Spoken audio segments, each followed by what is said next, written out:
All right, hi everyone. This video is going to cover Chapter 10's lecture materials. So let's get started. Chapter 10 talks about spreadsheet models. So these are us trying to figure out how to make a good decision based on some sort of logic or mathematical process. We look at making a flexible model where we can input the number of items we're looking at manufacturing and things such as variable costs for us to produce the item or variable costs for us to purchase the item from outsourcing it, and comparing two options to determine which one is a better option for us, which one comes out to be the most cost efficient. So we're going to be looking at this using one tool during Chapter 10, and then Chapter 11 is going to be a direct continuation of it, where we're going to be using a different Excel tool in order to have Excel solve the problems for us. So if we are going to build a good spreadsheet model, we want to figure out the total cost of production in this case. And there's two costs that you look at when it comes to the total costs of manufacturing or producing items. One cost is the fixed cost. This could be maybe management salaries, the advertising cost, the overhead cost, anything that's not going to change. Whether we make this product or not, whether we make 0 units, 1 unit, 1,000, 10,000, a million units, this cost does not change. So this is called the fixed cost. This is a sunk cost of just doing business in general.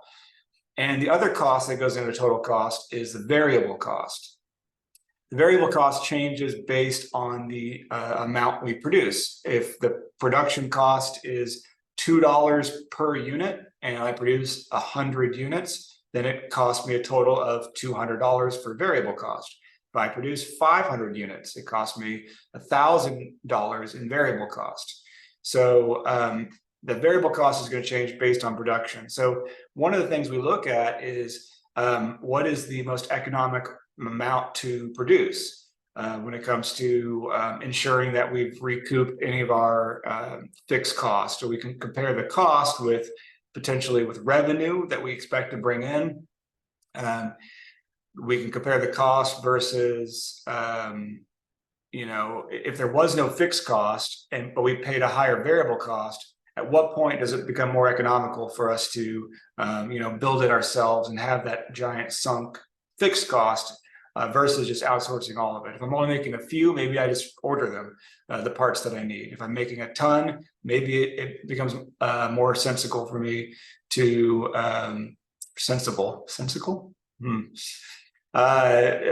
for me to produce them myself in the factory and build the machine or order the machine I need to do that, right? So that's the main decision that we're looking to analyze. So in this problem, we're looking at, and it's in the beginning of the chapter of the book, but there's a plastic company. They're making a cell phone cover called a Viper. The annual fixed cost is $234,000.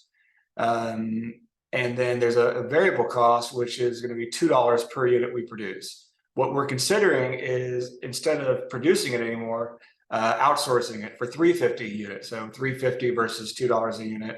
And then there's no fixed cost because I don't have to have all the employees actually making the product. I don't have to have a manager overseeing the process, et cetera. And so we have to determine, based on various quantities, we're looking at what's called a make versus buy decision. This is a common decision being made in the manufacturing process: make versus buy. Which one is more economical? So one thing we're going to draw, one thing is called an influence diagram. This is just a way to represent all the parts that go into various costs by labeling them as various nodes. So if we were to manufacture, we've got total manufacturing cost right here. We've got the fixed cost, which again was $234,000. The variable cost, we don't know yet until we figure out how many we're going to produce, the quantity required, but the variable cost is $2 per unit. So once we know this amount, we can multiply the $2 per unit times the amount we produce to figure out our total variable cost. And then the fixed cost plus total variable cost is going to be the total manufacturing cost. Now, if we outsource it, we can avoid the so outsourcing right over here on this side of it, we can avoid the fixed cost. We just look at the purchase cost per unit, which is $3.50. And then the quantity required, again, we don't know. We have to plug in a value to this. Maybe it's 100 units, right? Whatever it is, we figure out total outsourcing cost. And you can see the total manufacturing cost had fixed cost plus variable cost times variable cost per unit, right? But the outsourcing cost is just based on the number of units. There is no sunk fixed cost. And what we're looking to get is what the difference of those costs are. And the difference is either going to be positive or negative based on which direction we subtract to determine which one is the more economical value. So whichever one is cheaper between the two is potentially the way to go. Now, there's other outside reasons why we might not go with the cheapest, right? Maybe we don't know that this is going to be available for an extended period of time. And maybe if we buy it this year, but they only had enough to get us through this year in stock somewhere else, we're not going to be able to continue to outsource it. And we're going to have to start producing again. Well, we just laid off all those workers. Maybe the machinery goes bad, whatever the case is. Maybe it's worth hanging on to. There's other, edge cases that would say that, you don't go with a more economical one this year because of long-term ramifications. But in general, we're just going to build a mathematical model. So we're looking at the cost of one versus the cost of the other. And then there's notation.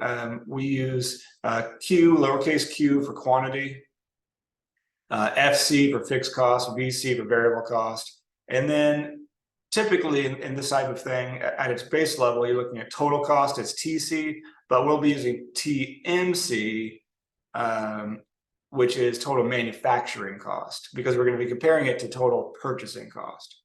And then based on that, we're figuring out which one is the cheaper option.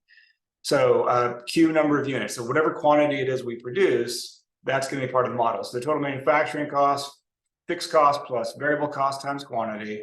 So for example, 234,000 fixed cost plus 2 times Q, and Q is going to be variable, right? So it's a variable cost because it can change. It's represented by a variable, which is Q in this case in the algebraic equation here. And then purchasing cost, total purchasing cost is just equal to purchasing cost per unit times Q. So shorter formula, but we plug in the same value for Q into both of them. So at what value of Q is this the cheaper option versus this the cheaper option? That's what we're trying to figure out. And we use this what if analysis to check for various amounts and determine where that crossover point is between one or the other. So if I looked at total manufacturing cost minus total production cost, SQ is the savings. So at what point is the savings greater than 0? If the savings to manufacture is greater than this, and that's the amount I would have to produce and not just outsource it.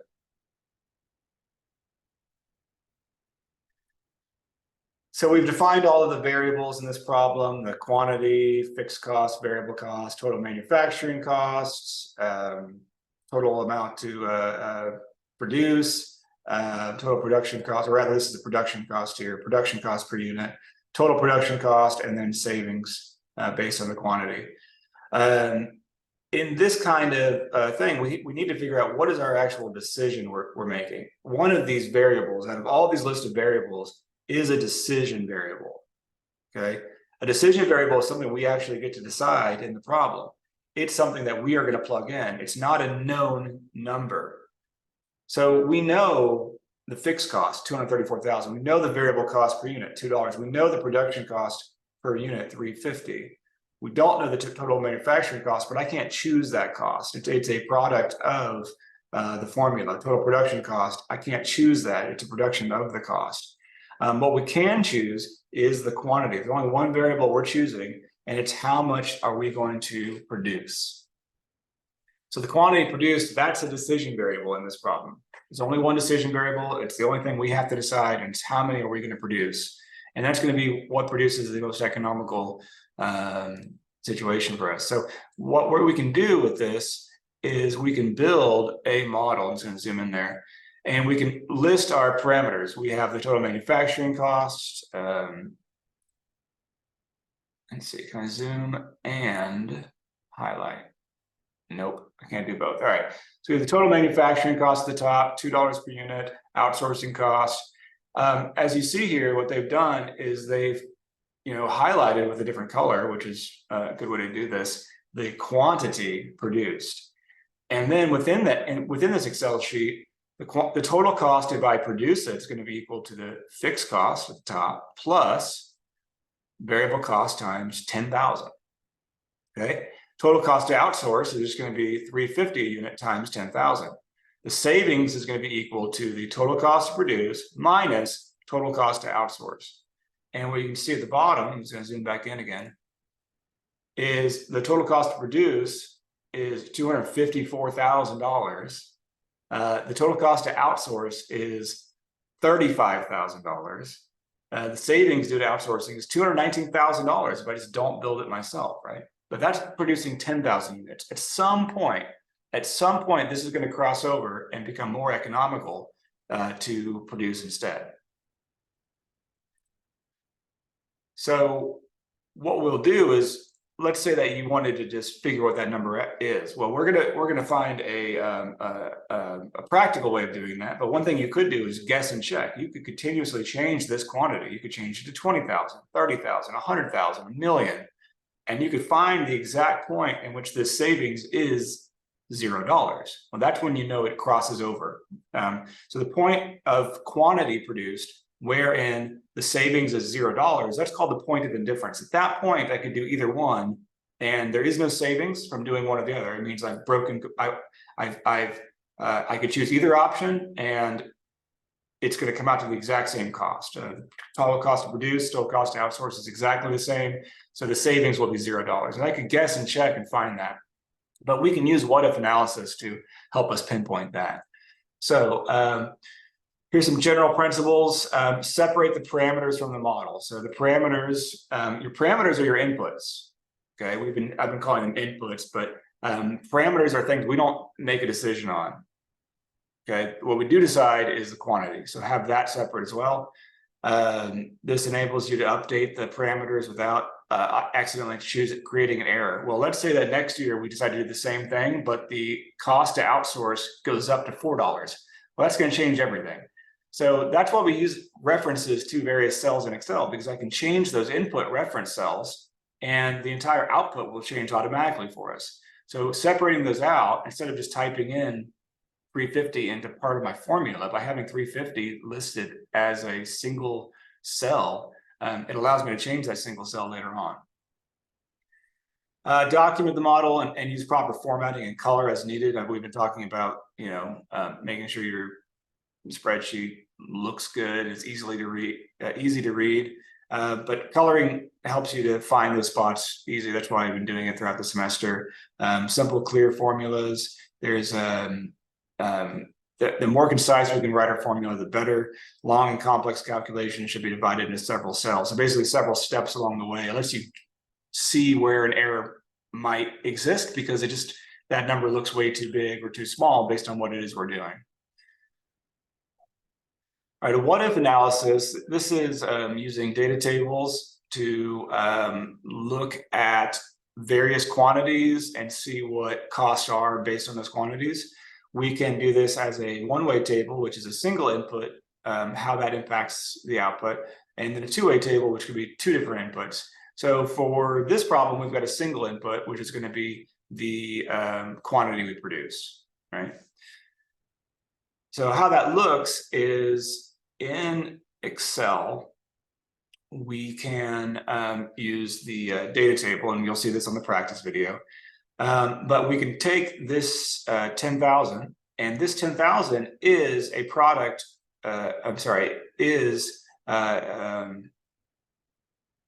influencing the cost to produce and cost to outcome and the savings. So we can see based on the quantity produced and based on current savings of 219,000, it can look at all the formulas from here to here to here, all the way to this last one, and see, well, based on 10,000 production, I know what it is that I'm saving. Based on 25,000 production, 50,000, 75,000, and so on, what's that savings going to look like? And it will automatically fill in the rest for us. So you'll see that in the practice problem video. Just want to kind of familiarize yourself with the ideas that we're looking at in this chapter. And you can see if I was to produce 25,000, I would save this much by outsourcing it instead.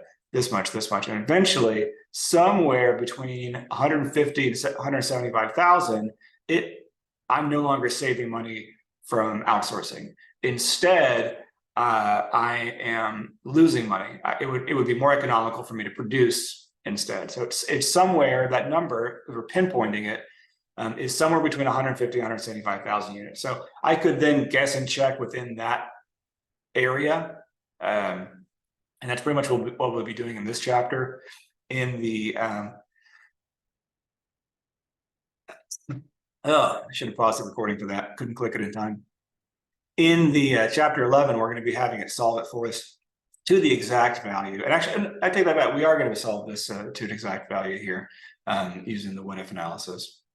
So this helps us pinpointing, though. We can know that at 150,000 units, the savings is only 9,000. So maybe it doesn't make sense for us to outsource to another firm at that point because the savings is so low. But management will make that decision. Why, even though it's saving money, why would you not do it? Again, disruption to your normal processes, not having a job for somebody to fill in, maybe giving the you risk that intellectual property getting out to other companies who might recreate it, maybe overseas where the IP laws aren't so strict as they are in the US. So there's a some risk involved in outsourcing. You also, maybe it doesn't get to you in time, right? That's one option that might not work out for us. All right. Well, some additional inputs we might look at is this is the cost to outsource based on $3.50. Well, that's one company, but maybe other companies are bidding to provide this for us as well. So we're looking at, all right, well, what if we could get it for $289 or $313 or $350 a unit? Okay, well, at that point, wherein lies the best value for us? So this is a two-way table. This is something else we can construct. One of the problems you're going to be constructing a two-way table. And when this fills in, you can see that based on the bids, as long as it's a reputable vendor, we could look and see if we only expect to make 50,000 units, at what point is one going to be more economical than the other? What are the savings involved, right? A 350 price point goes negative somewhere between 150 and 175. But if we feel good about this vendor at 313, maybe the 289 vendor doesn't have the most, the best reputation. So we're not going to necessarily take it as its lowest. There's other decisions that have to go into that. But maybe at 313 and the number we're going to produce, there's still a good amount of savings here. So because we're going to produce 175,000, maybe we'll go with this vendor. It just kind of depends. The option we can do to solve it for us, in this case, being such a simple model, we can use the goal seek function. And the goal here would be to set a certain cell, in this case, the savings in B17. So you can see 17 and B, and then set cell B17. We want to set that to $0. And we want to do that by changing cell B11, which is the quantity. So this can tell us exactly what quantity produces a savings of $0 or a point of indifference for us. So if we go to goal seek on the data tab, it's under the what if analysis tools. If you're on a laptop, you have to expand it. If you're on a desktop with a larger monitor, probably you can just click on goal seek and set the cell to $0, right? And we knew it was somewhere between 150 and 175,000. Well, we know that quantity is 156,000. So there's the quantity to produce, and the savings would be $0. Now, if I was going to produce more than or less than 156,000, I could know from there what my savings are going to be.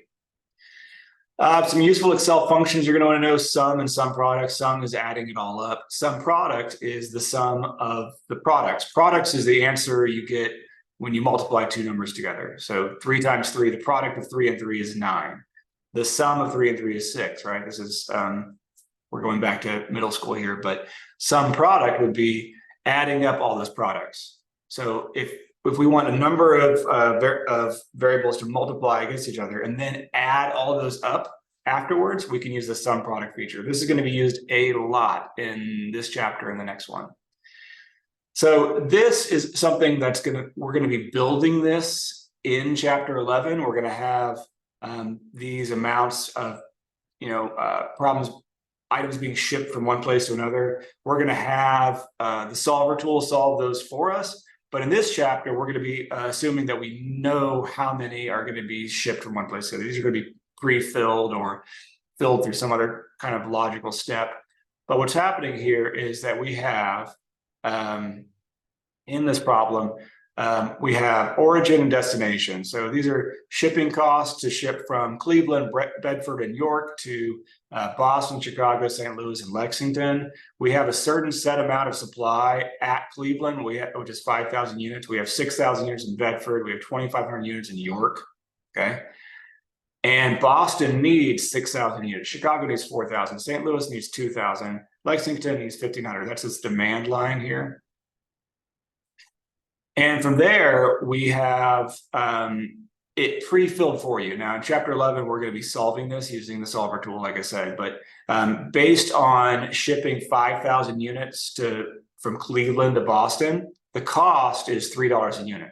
So you can look at this grid on top to see what's the cost to ship from Cleveland to Chicago, Cleveland to St. Louis. And I want to make sure Boston gets 6,000 units. But based on how many units I have available, I want to make sure I'm shipping these in the most economical way.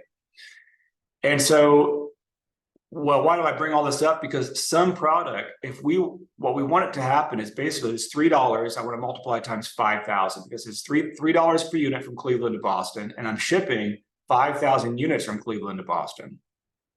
So what I want to happen is 3 times 5,000 plus 2 times 0 plus 7 times 0 plus 6 times 0 plus $6 times 1,000 plus $5 times 4,000 plus $2 times 1,000 plus $2 times 0 plus $5 times 0 plus $4 times 1,000 plus $5 times 1,500. But instead of doing all that and writing out every single one of those steps, I can type equals sum product right here, equals sum product, and then highlight all 12 of these cells in the middle for all these $3 through $5 variables.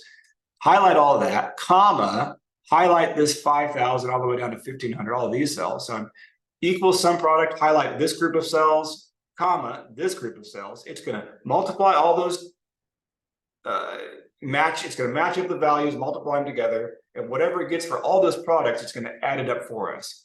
And that's important because it's going to give us our total cost that way. And you can see on the outside of these, the sum is the amount that we're shipping from one to the other. The amount we're shipping is 6,000, 4,000, 2,000, 1,500 downward. And then from Cleveland, we're shipping 5,000, 6,000, 2,500, which matches up with the supply we have. So a sum product gets us our total cost in this case. And what we can do is we can see what the effect on total cost is. If maybe the Cleveland to Boston route costs $4 instead, we can see what the total cost is. And then in the next chapter, we'll see, well, if it changes to $4, is this still the right way to ship? Should I ship from somewhere else to Boston in order to save money? Should I ship from Chicago or wherever the case is? Some other functions we're going to be using are if and count if. So if we've used before, but if this is true, return this value. If it's false, return this value. Countif is only count a number of times in a cell in which a range of cells equals this condition, right? So this company produces car stereos. They keep their order at a minimum, but there's an inventory policy. Whenever the inventory on hand drops below a certain level, we're going to order more back up to the amount produced. So if this inventory value is less than 100, then order the difference between what we have and 100, order it back up to 100 or whatever the case is. And so we can use, if function for cost of goods, based on number that we order. This allows us to give a discount on the or we can factor the discount cost. So if the amount we order is above 50, then we can see what the impact is on the order cost. However, if the order we order is below 50, then we go at one cost instead of the other cost. So the variable cost per unit is this amount, but we can discount it to 90 cents instead of $1 or whatever the case is. So that just lets us to look at, how many should we, or should we order more? Is it worth us to order 55 instead of 45 because we're getting a discount? At what point are we saving money by ordering more based on, various order quantities? So you can see in this, just an idea of what that might do. If this number is greater than this number, then this. If this is greater than this, then this. And it lets us to look at various order quantities all along the way. So this is actually several if statements. Order quantity is an if statement. Cost of goods is order quantity is a difference between how much we're ordering. Cost of goods is going to be the if statement of how much is the actual cost going to be, because it's going to vary based on whether we're getting a discount or not. Total number of orders is going to be counted. So if this number is greater than 0, then it's an order, right? So it's returning 3 because there's 95, that's an order, 25, that's an order. This one, it was not below our minimum threshold to order, so we didn't order one. So no count there. 28's above 0, so that's an order. So 3 orders there. And then after that, we've got just a sum. So these are, when we're looking at inventory on hand, if that's below a certain value, then we place an order. If we place the order, how much did we order? And is it this cost or this cost? Because we get a huge discount if we order a bunch. And then from there, how many total orders were placed? And so on. All right, so that's how we can add if statements and other functions into our into this VLOOKUP. So this allows us to pull just a certain value from a huge table. The value to look for, which cell am I looking in it, and then what am I going to return if it finds it or not. So this is a variation on count if, but it's a lot more powerful. The tool lets us to search bigger tables for the information. And this one I'm just going to save for the Excel video. How do we audit these? There are auditing tools. We're not going to be getting into the auditing tools, so I'm just going to kind of trace through here. But what this is showing us is did we actually ship less or more than the amount we actually have? Did we exceed our supply? Did we exceed our demand? But we're not going to go into the auditing tools, fortunately. If you want to see your formulas, there is a formula. You go to formulas and then show formulas. I believe the shortcut for that is Control and then the tilde symbol, which is like the little squiggly line to the left of the 1 on the top row of your keyboard. But I believe it's Control and then tilde will show formulas. This helps you to maybe see at a glance what might be wrong. Okay, where did I go wrong? I'll show all the formulas. Oh, you know what? I never locked in any of these reference cells, and that helps you to fix it a little easier. Evaluating formulas. So if there's an error of some kind, you can use this function, but I think it's just going to be something you can just kind of hunt for after you show the formulas. So we're not going to use the evaluate formulas feature in Excel on this one because you guys aren't going to be making any errors, right? And then watch window. we're going to pass on that as well. All right, so that's all for this lecture. We are going to cover what we talked about kind of briefly more in the Excel practice video. And then we're going to be expanding on this in chapter 11 as we're going to be using Excel to solve, things like how many am I going to ship from here to here? What's the correct amount of quantity to produce, etc. So make sure you have the data analysis tool pack installed, and make sure you have the solver tool installed as well. And we'll see you in the practice video for chapter 10. Thanks, everyone.